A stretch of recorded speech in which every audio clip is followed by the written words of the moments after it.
আমাদের সাধারণত দুই ধরনের জন্ডিস হয়ে থাকে। একটা হচ্ছে হলুদ রঙের প্রস্রাব যায় বা ইউরিন হয়, আর একটা হচ্ছে মাটি রঙের ইউরিন যায়। যেটা মাটি রঙের হয় সাধারণত এইচবিএস বি পজিটিভ ভাইরাসের কারণে হয়। হ্যাঁ, আর যেটা হলুদ রঙের হয় সেটা গরম বা অন্য কোনো খাদ্যের ভারসাম্যহীন হয়ে পড়লে তখন হয়। এই হলুদ রঙেরটা সাধারণত রেস্ট এবং পেট পরিষ্কার রাখলেই হয়। পেট পরিষ্কার করা হয় যে সজনা পাতা রান্না করে খেলে হয়, বা এই সজনা পাতাটা শুকিয়ে গুঁড়ো করে রাখলেও বয়মে খাওয়া যায় মাঝে মাঝে বা জন্ডিস হলে।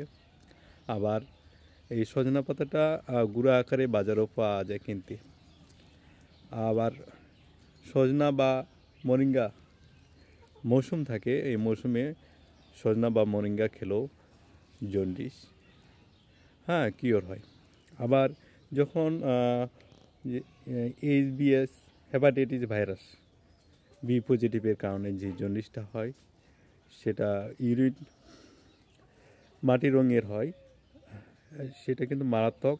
পৃথিবীর কোনো জার্নালে বা কোথাও বা মেডিসিনে ট্রিটমেন্ট বা কিওর করা যায় না।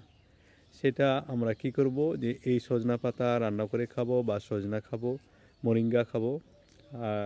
না হয় বাজারে মরিঙ্গা বা সজনা পাতা গুঁড়া পাওয়া যায়, সেটা আমার রেগুলার মেনটেন করব।